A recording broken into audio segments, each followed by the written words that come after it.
Merci pour votre fidélité, aimables téléspectateurs. Bonsoir et bienvenue dans cette rétrospective de la semaine. Les pluies intenses qui s'abattent sur la capitale guinéenne rendent difficile le déplacement des motards, entraînant ainsi des cas d'accident. Nous ferons le point dans ce journal. La coiffure d'homme n'est pas uniquement réservée aux hommes. Catherine Dédé Biavogui est coiffeuse dans un milieu qui ne l'attendait pas. Les détails, c'est dans ce journal. Drame, on en parlera dans ce journal pour dire que ce vendredi matin, un jeune maçon dans l'exercice de son travail a fait une chute spectaculaire sur un chantier en construction après qu'une barre de fer ait touché un câble de haute tension. Les Échos, c'est dans cette édition d'information. Je vous le disais en titre, ce matin, un grave accident de travail s'est produit dans la commune de Lambagny. Un jeune maçon a fait une chute spectaculaire sur un chantier en construction après qu'une barre de fer a touché un câble de haute tension. Une scène dramatique qui a mobilisé les riverains. Suivez les détails avec Jean Waraba Guilavogui. Il était environ 12 heures lorsqu'un choc électrique provoqué par la collision d'une barre de fer avec un câble de haute tension a entraîné la chute d'un ouvrier du haut d'un étage en construction. Le jeune maçon, visiblement touché par la décharge, a perdu l'équilibre avant de s'écraser violemment au sol. Un membre du quartier nous explique les faits. C'est l'effet du courant, la haute tension qui est là, donc c'est ça qui a dégagé le pneu. Dans ce cas, il y a un monsieur qui vient de faire un accident au niveau de la haute tension qui est là, comme vous voyez ici. Il était là et travaillait sur le compte d'un monsieur. Donc, vous voyez le fer qui est là derrière moi. Dans ce cas, moi j'étais là-bas avec mon frère. On parlait. Sur le coup, j'ai vu maintenant que l'éclatement de transport. Donc, dans ce cas, moi, je suis venu directement en courant maintenant de voir ce monsieur. Mais la madame que je l'ai vu, pratiquement, c'était pas bien. J'étais le premier à arriver ici. Nous avons tout fait pour faire un premier soin. Donc, je l'ai embarqué dans la voiture. Ils sont partis maintenant à l'hôpital. Cet incident relance la question du respect des normes de sécurité sur les chantiers de construction. Alors que les travaux se stimulent dans la capitale, de nombreux ouvriers travaillent sans équipement de protection adéquat, exposés à des risques mortels. Une situation qui interpelle les autorités et les entreprises du BTP sur leurs responsabilités envers les vies des travailleurs. Meilleure santé à ce jeune maçon. Désormais, les poubelles en bordure de route sont interdites. Une mesure stricte mise en vigueur pour lutter contre l'insalubrité, limiter les bouchons dans les caniveaux et prévenir les inondations. Les autorités de proximité veulent responsabiliser les citoyens et promouvoir de meilleures pratiques en matière de gestion des déchets. Reportage de Guinée-Buzz. C'est une décision qui vient des différentes communes de la capitale, l'interdiction des poubelles au bord des routes dans le cadre de lutter contre l'insalubrité. Ce message qui a été bien reçu par le responsable de la commune de Lambagny rentre déjà en vigueur. Bon, ça c'est une très bonne nouvelle pour la population guinéenne, celle de Conakry, mais également celle de Lambagny en particulier, là où je suis le premier responsable. Et sur ce, vous n'êtes pas sans savoir, ça fait presque une semaine que nous sommes sur pied. Vous allez même constater en bordure de route, à partir de la limite au niveau de la station Shell jusqu'au pont, vous ne verrez aucune ordure sur la route. Donc j'ai mobilisé la jeunesse avec la collaboration de la commune pour le relais au niveau de la nuit avec les gardes communaux. Honnêtement, ça va, ça se passe très bien à Lambagny. Effectivement, avec la collaboration de la gendarmerie et de la police, toutes ces personnes qui vont s'opposer à cette belle initiative seront arrêtées et transmises au niveau des autorités compétentes. Dans l'application de cette loi, les populations dénoncent le non-respect des engagements pris envers les PME, une situation qui les pousse à jeter des ordures dans les fossés. Le président du quartier dit avoir pris des dispositions nécessaires par rapport à cette pratique. Et on était même en réunion hier avec ces PME. On a préparé même les carnets de contrôle pour ces PME, les carnets journaliers. Tu viens aujourd'hui, c'est coché par le client. Donc cela veut dire si une PME ne vient pas pour la collecte des ordures, l'information sera automatiquement remontée au niveau du quartier et cette PME sera sanctionnée. On a beaucoup de PME qui sont en attente. On voit une PME qui n'est pas opérationnelle, qui n'est pas active, qui n'est pas prête à accompagner et soulager la population. Mais notre priorité, c'est la population, ce n'est pas la PME. Selon le chef du secteur de Nongo, des mesures adéquates ont été prises contre les personnes malveillantes qui enfreindront la loi. Ceux qui ne vont pas obtempérer, il y a des décisions prises. Celui qui met les ordures, c'est 1,5 million. Et si on te prend, tu vas payer. Et si tu ne payes pas, tu vas faire la prison. Parce que là, il faut voir, on ne peut pas venir salir la route. Les ordures ne sont pas, ce n'est pas leur place. Une décision saluée par plusieurs citoyens qui estiment que l'interdiction des poubelles en bordure de route contribuera à améliorer l'hygiène et à persévérer l'environnement de leur quartier. Donc,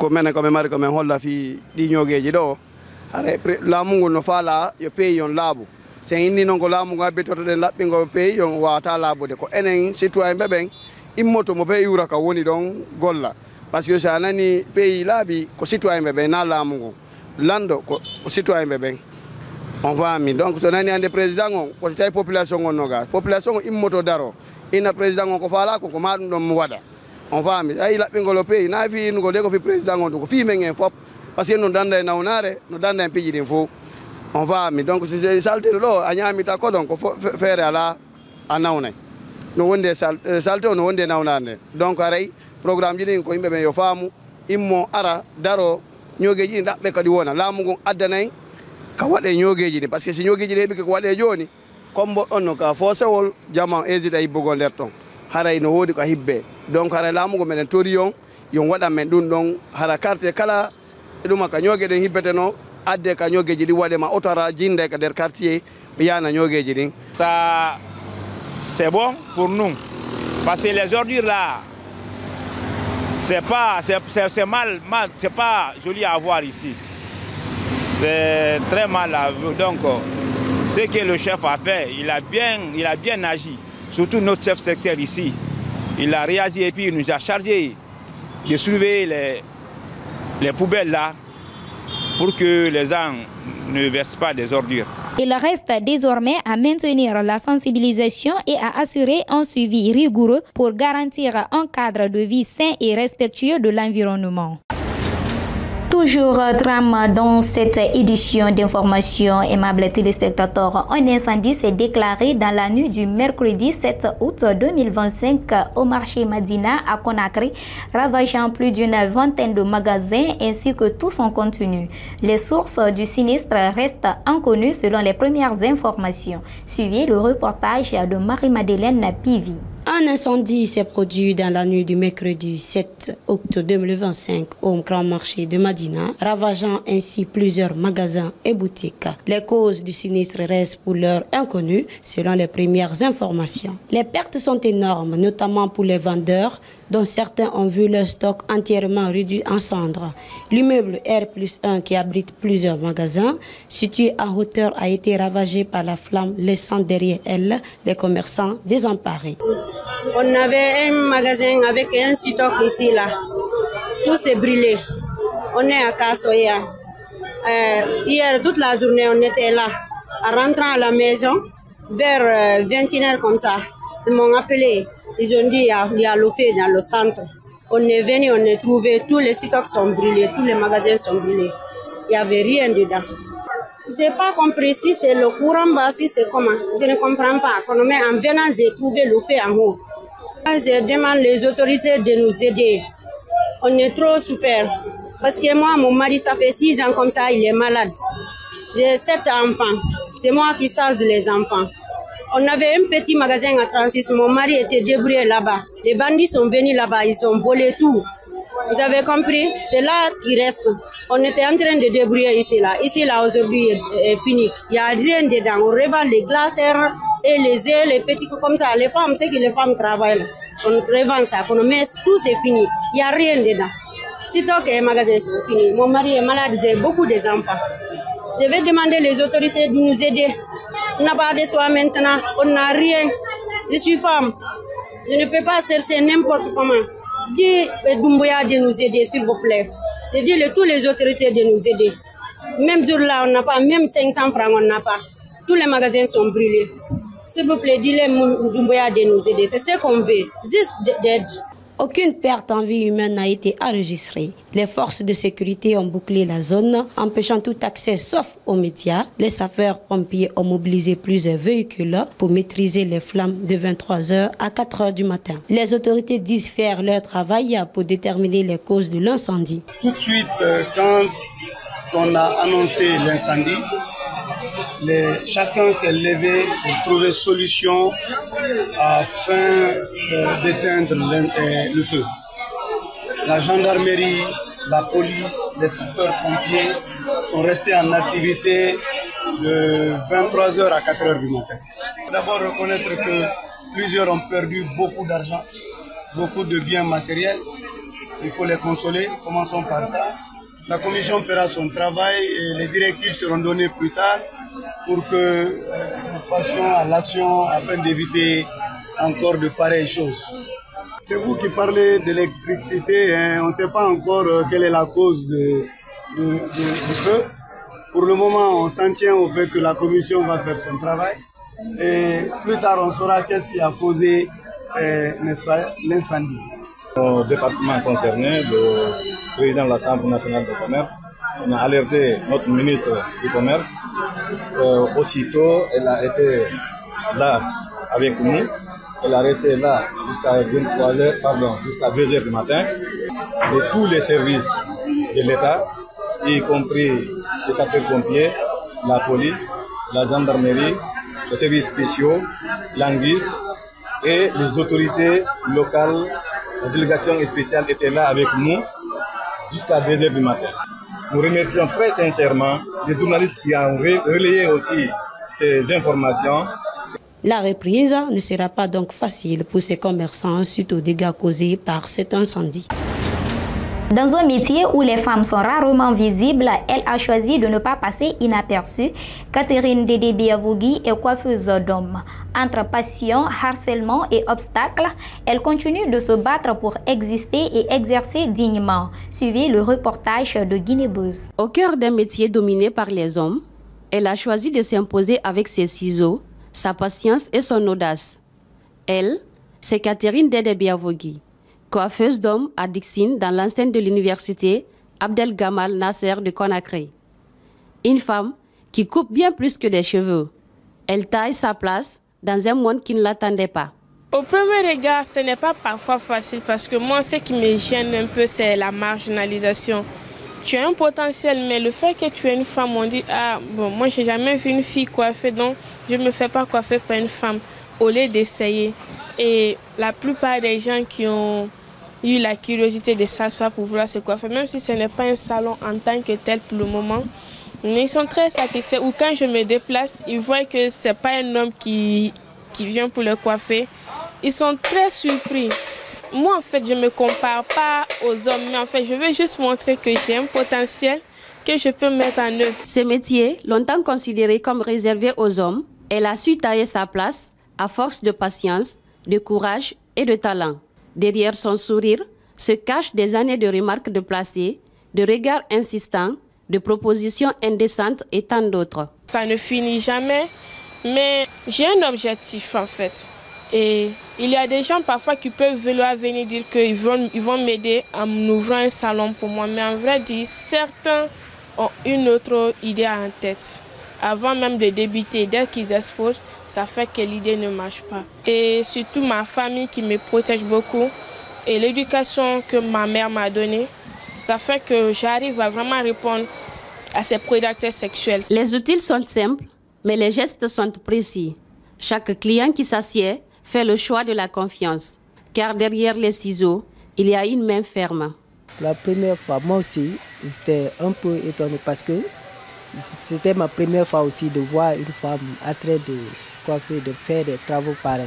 Moi aussi, j'étais un peu étonné, mais quand même, elle travaille très bien. Après le travail, quand même, j'ai aimé. Pourtant, les clients se font rares, non pas à cause de son savoir-faire, mais de l'emplacement. Elle continue malgré tout, mais rêve d'un salon plus accessible et plus adapté. L'accès n'est pas permis à tout le monde dans l'enceinte de l'université. Parfois, c'est quand tu as là-bas la carte, tu dois rentrer ou bien il y a plein de contrôles. Donc je me déplace souvent. C'est ce qui fait que j'ai vraiment besoin d'avoir un salon hors de la cour. Parce que ici seulement les professeurs, les travailleurs d'ici ou les étudiants, surtout les étudiants. Si c'était au dehors, ça serait plus que ça en fait. Parce que la manière dont les gens m'appellent hors d'ici, c'est vraiment beaucoup. Dans un monde où l'on classe les métiers et les genres, Catherine a choisi de tracer sa ligne à la tondeuse. Et chaque jour, elle continue de prouver qu'une femme peut aussi bien manier la tondeuse comme les hommes. En Guinée, malgré l'interdiction officielle de la production des sachets d'eau par les usines non conformes, certaines unités continuent leur activité en toute illégalité. Le phénomène est visible dans plusieurs quartiers de Conakry et des villes de l'intérieur, en voyant ces sachets d'eau toujours vendus par les vendeuses. Une situation qui incite l'indignation de certains citoyens. C'est un reportage de Cogno Célestin Sagno. Difficile de ne pas croiser un vendeur ou des consommateurs de sachets d'eau. Pourtant, leur production est formellement interdite par les autorités guinéennes depuis plusieurs semaines. Nous-mêmes, on a peur, tu vois, non?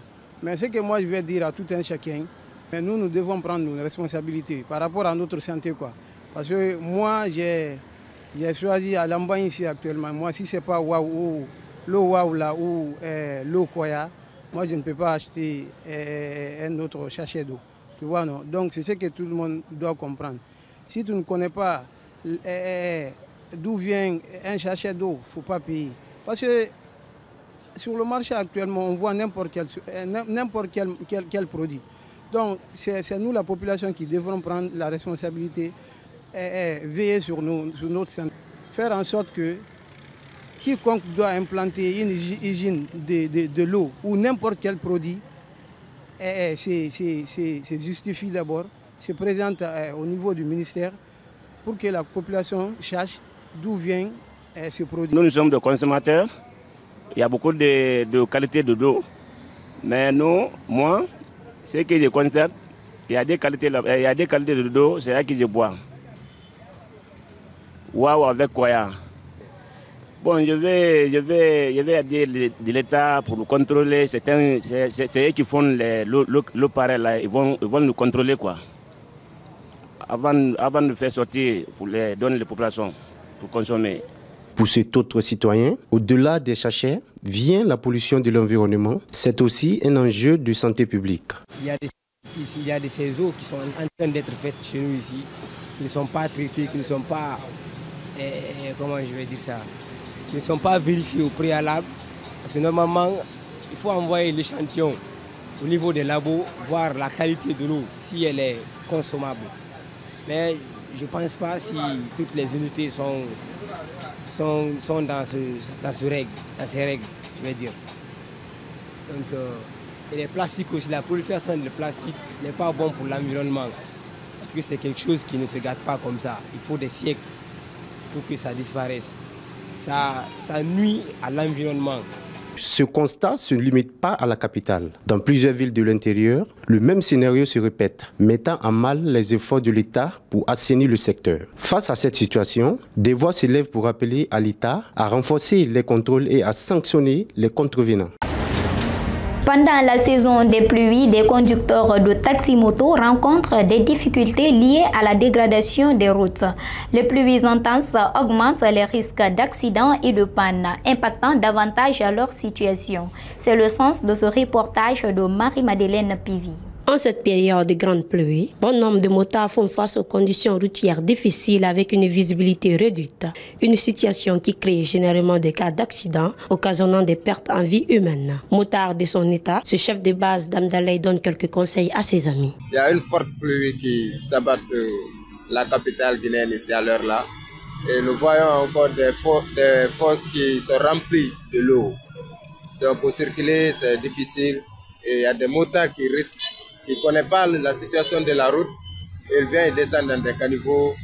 Il y a d'autres lots qui les remportent. Je demande à tous mes amis, quand il y a une forte pluie, de rester à la maison. Donc, c'est bien de chercher l'argent, mais s'il y a des risques, il faut rester à la maison, c'est patienter. l'état des routes reste glissante. Les caniveaux couverts d'eau qui représentent dans la foulée un danger permanent, la prudence et la maîtrise des routes sont des éléments clés pour une bonne circulation. C'est une véritable galère pour les ménages à Conakry où le charbon de bois est vendu à prix d'or. Une situation qui pèse lourd sur les maigres économies des familles. Suivez plutôt ce reportage de Marie-Madeleine Pivi. Dans les marchés, les sacs de charbon deviennent rares. La saison pluvieuse, avec les conséquences sur le transport et le stockage, complique davantage l'approvisionnement à Conakry comme dans les zones rurales. Dans ce marché de la capitale, beaucoup de femmes se plaignent de la hausse du coût d'achat et les conditions de vente.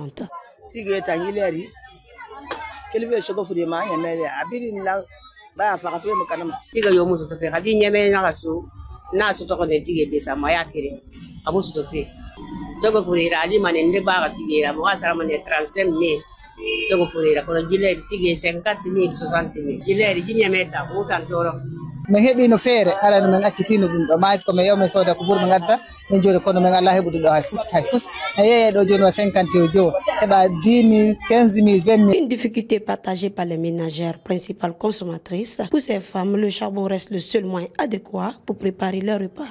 Pendant la saison pluvieuse, on gagne difficilement le charbon et c'est cher. Parfois c'est mouillé, on ne peut pas utiliser.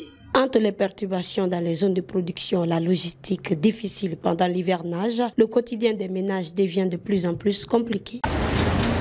C'est la fin de ce condensé de l'actualité de la semaine. L'information continue sur nos plateformes digitales Facebook, Instagram, LinkedIn, TikTok et YouTube. Pour ne rien manquer de l'actualité, parce qu'une société bien informée est une société plus forte. À très bientôt.